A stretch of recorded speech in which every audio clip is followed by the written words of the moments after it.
Bibigyan natin, so kalahati bibigyan natin, tas kalahati mamayang hapon na. Mumukbakin ko muna sila ngayong umaga. Pero check ko kung sino yung mga possible na magana, tsaka yung sino yung ayaw kumain. Pero meron ditong isa talaga na ibon na ayaw kumain.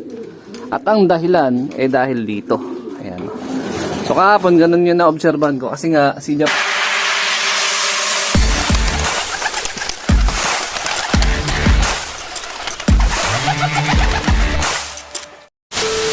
Yun, good day mga ka-EA. Support to this video. Ilang araw na nga nag-uulan, nagbabagyo. At yung karamihan sa mga lugar dito sa ating bansa, inabot naman ng bagyo at baha. Ayan. So tayo, medyo swerte kasi hindi tayo binabaha. Ang problema, yung mga dinadaanan din palabas dito. So may chances, stranded. So kahapon, sobrang daming ang balita na bahang lugar. So day off lang ako sa trabaho noon, kaya maswerte. Hindi tayo naabala ng baha. So ito yung mga update sa mga wires natin. At karamihan sa ibon natin nai-stress na dahil sa mahabang pag-ulan. Ayan. So stress sila kasi nga syempre malamig, hindi komportable. Tapos yung problem pa natin sa loob, and open nga. Pero buti na lang kahit pa paano may tabing yan ng baagya. Pero yan, may mga mangilan-ngilan na okay yung droppings. Iba naman, medyo sablay.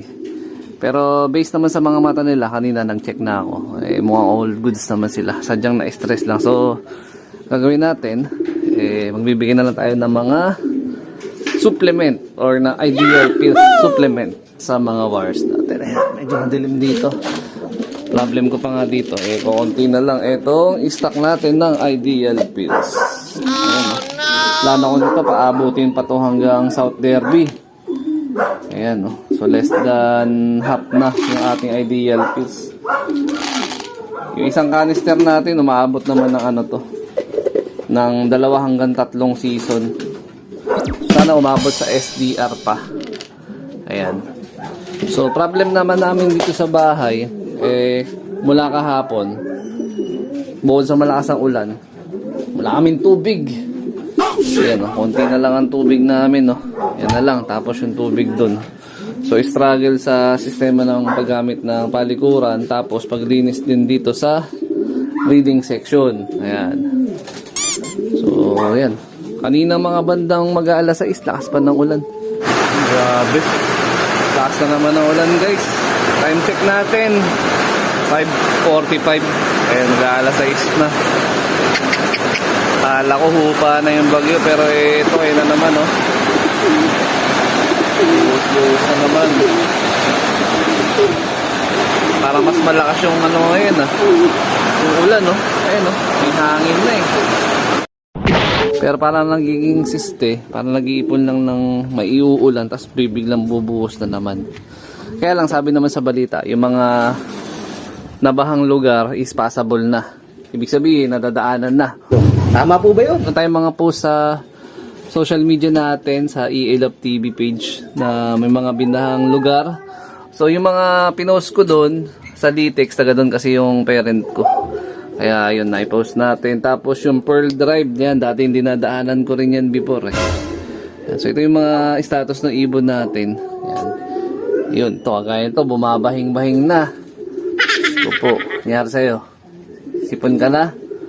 Ayan, no? Nakikita nyo, hindi sila komportable. Pero malamig kasi yung panahon, kaya nakaganyan sila.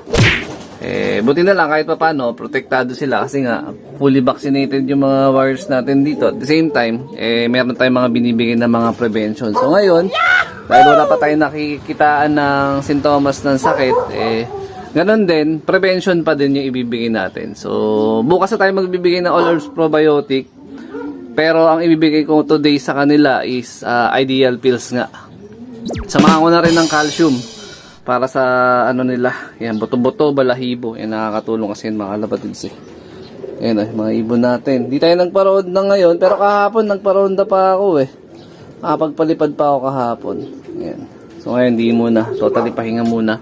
Tapos, kansilado na rin ang mga training. Siyempre, gawa nga ng malakas na bagyo, habagat. Kaya yun, kansilado na simula ng isang araw pa. Yung, sa ibang mga club, dapat may loading sila ng Martes ng gabi.